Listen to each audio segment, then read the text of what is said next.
Hi అండి. అందరూ ఎలా ఉన్నారు? నేనైతే చాలా బాగున్నాను. ఏంటి కుకింగ్ చేయకుండా బట్టలు ప్యాక్ చేస్తుంది అనుకుంటున్నారా? ఏం లేదండి. 3 డేస్ ట్రిప్ ప్లాన్ చేశాము. అది ఎక్కడికో ఏంటో మీరే గెస్ చేయండి. కామెంట్ సెక్షన్‌లో కామెంట్ చేయండి.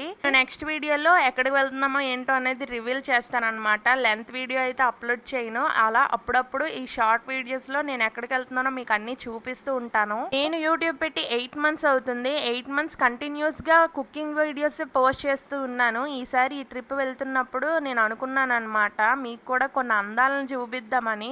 2 మంత్స్ బ్యాకే మేము తిరుపతి వెళ్ళాము. ఆ టైంలో నేను వీడియోస్ తీశాను కానీ లెంత్ వీడియో పోస్ట్ చేయలేకపోయాను. వాయిస్ ఓవర్ ఇవ్వడానికి నాకు టైం లేదనమాట. అందుకే ఈసారి మాత్రం డిసైడ్ అయ్యాను షార్ట్ వీడియోస్లో అప్లోడ్ చేద్దామని. ఇక్కడ గిన్నెలో ఇంకా ఎలక్ట్రికల్ స్టవ్ ఎందుకు తీసుకెళ్తున్నామంటే మా పాప లాస్ట్ టైం తిరుపతి వెళ్ళినప్పుడు ఫుడ్కి చాలా ఇబ్బంది పడ్డది. అందుకే రైస్ కూడా తీసుకెళ్తున్నాం అనమాట. ఎక్కడికి వెళ్తున్నామో మీరు తెలుసుకోవాలనుకుంటే నా ఛానల్ని సబ్స్క్రైబ్ చేసుకోండి. Bye bye.